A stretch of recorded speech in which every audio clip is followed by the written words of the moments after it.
OK, donc maintenant, on va parler mouvement. Mhm. Hein, donc, il y a plein de mouvements qu'on peut faire en gymnastique. On pense souvent aux roulades, aux roues, aux rondades. Là.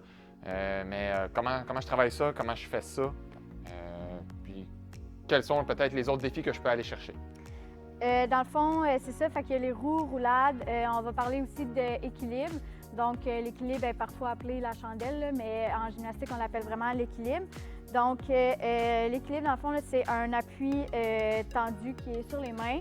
Donc, ce qui est important, là, c'est de garder vraiment les coudes qui sont durs. Puis, l'appui là, va vraiment se faire sur les mains. Donc, on garde vraiment, on force fort dans nos bras pour pas que nos bras ils fléchissent pour tomber sur la tête. Donc, on peut commencer les bras aux oreilles.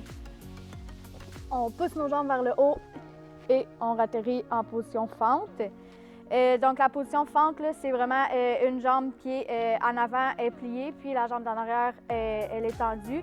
Puis les bras, ils sont aux oreilles, comme dans les positions statiques qu'on a vues tantôt, là, les bras aux oreilles, puis les mains qui sont une face vers l'autre.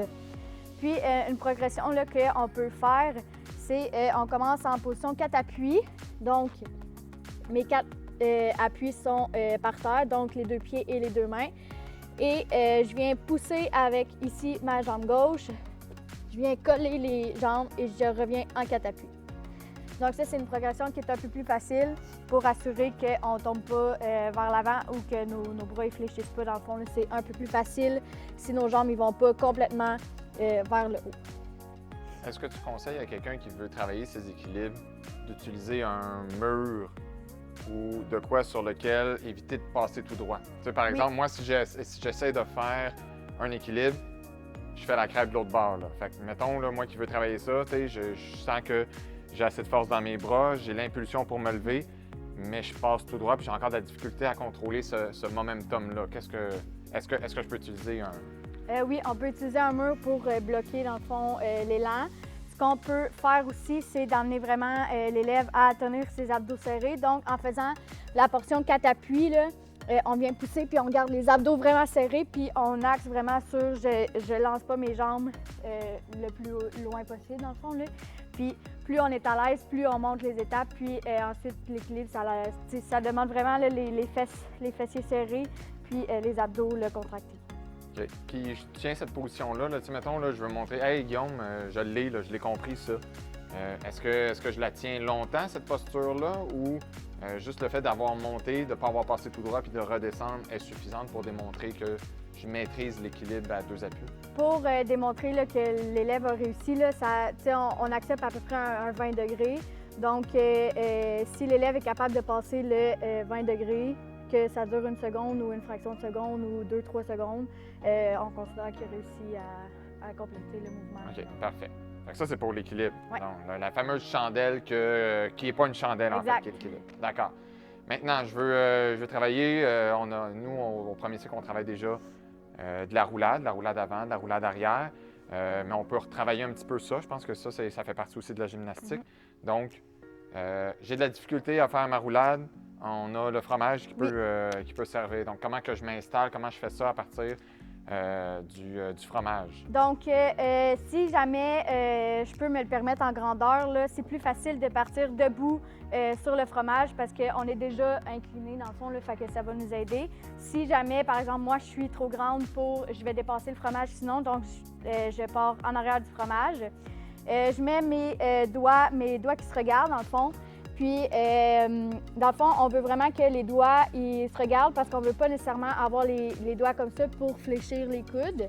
Donc, ce qui est important, c'est les doigts qui se regardent. Puis, on vient pousser avec les genoux.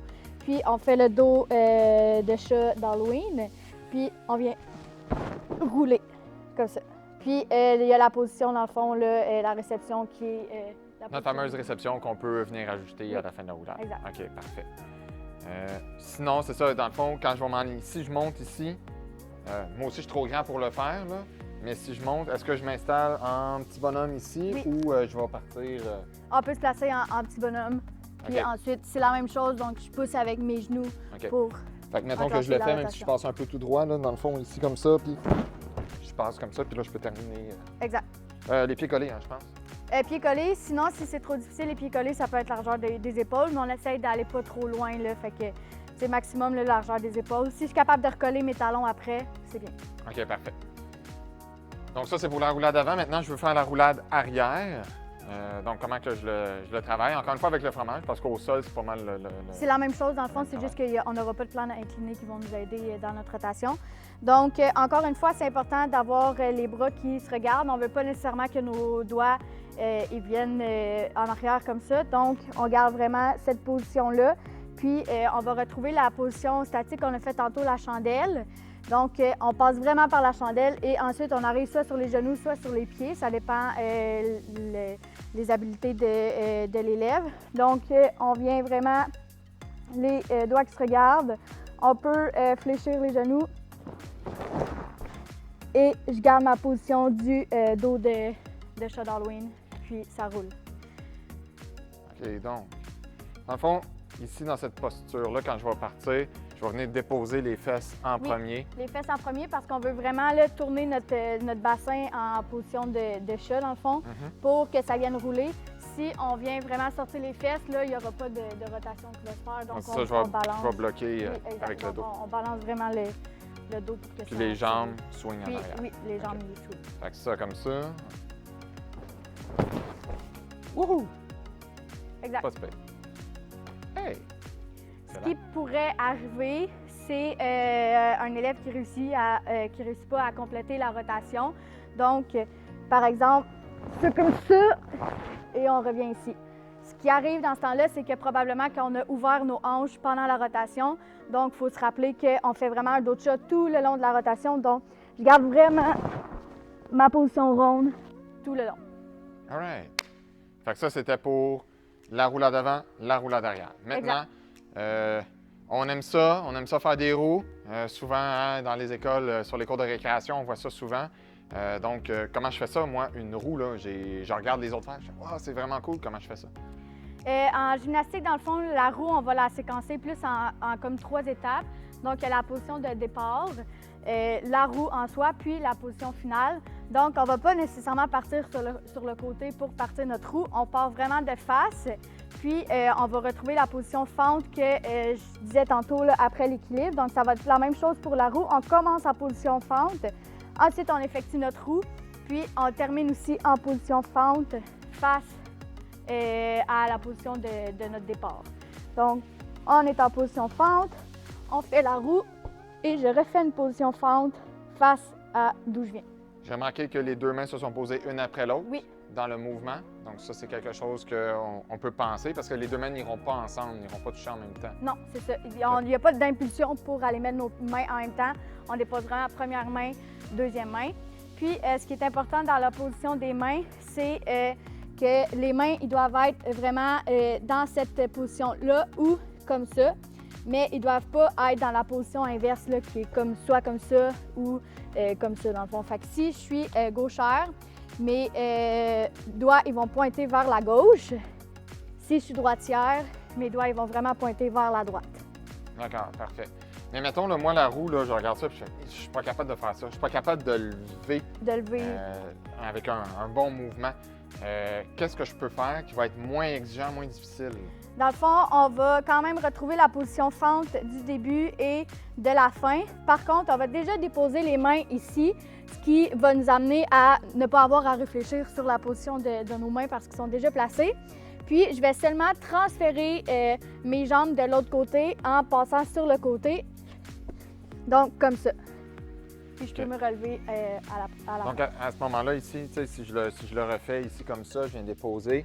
Les mains sont quand même éloignées là, des orteils ici. Et j'essaie de garder mes jambes droites. Oh boy! Hein? J'essaie de garder droites. Je ne les plie pas, hein? Non, c'est ça. Okay. Fait qu'on essaie de garder droite. Ça se peut qu'ils fléchissent au début parce que manque de souplesse, puis on se concentre sur d'autres choses. Là. Mais oui, ce qu'on veut éviter aussi, c'est de mettre trop nos mains ici, ce qui va faire en sorte qu'on ne sera pas capable de passer nos jambes sur le côté. On va les mettre un petit peu plus, là, si je suis gauchère, on va les mettre un petit peu plus à gauche que mon pied, pas nécessairement soit sur la même ligne ou plus à gauche. Parfait. Fait que ça, c'est pour la roue. On a la roue comme telle, la roue, mettons, modifiée si j'ai plus de difficultés. Exact. Maintenant, La rondade, je fais quoi avec ça? Donc, la rondade, ce qui est différent de la roue, c'est que à la fin, je vais vraiment venir pousser avec mes épaules jusqu'au bout de mes doigts pour avoir un envol qu'on appelle et atterrir les deux jambes collées ensemble. Donc, on ne retrouvera pas la fente de la roue.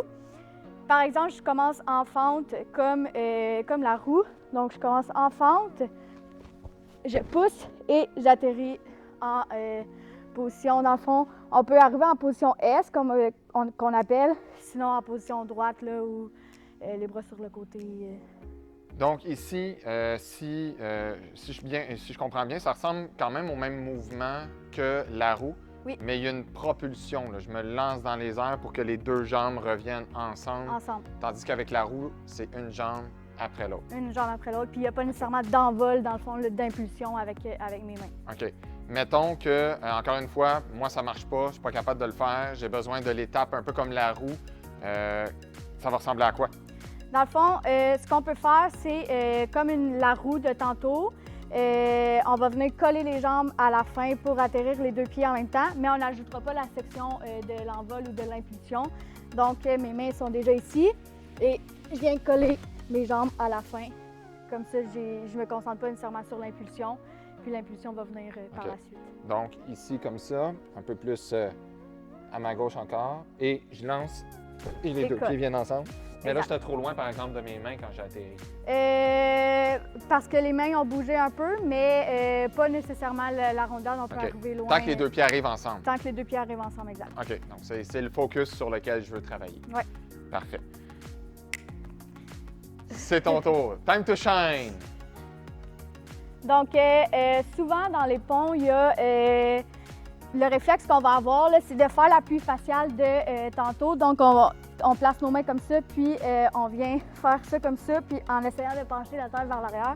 Mais ce n'est pas nécessairement le pont qu'on veut voir. Dans le fond, le pont qu'on veut voir, c'est vraiment, je me couche sur le dos au complet, je fléchis mes genoux là, au maximum pour pouvoir être capable de pousser dans mes jambes. Je place mes mains vraiment là, à côté de mes oreilles, comme ça. Puis ensuite, je viens pousser fort avec mes talons puis mes jambes, puis avec mes bras en même temps pour pouvoir faire une position là, qui est le pont qu'on veut vraiment rechercher. Qui va être démontré ici par Maëlie. Parce que Daphné n'est pas assez souple. Parce que ça prend beaucoup de souplesse pour faire le pont, là, on va se le dire. C'est de dos et d'épaule. C'est ça, fait que c'est pas tout le monde qui peut se permettre de faire une activité comme on voit, les talons de Maëlie là, sont presque collés à ses fesses. Ses mains sont à côté de ses oreilles, puis elle va pousser dans le fond dans ses deux appuis pour faire un beau pont.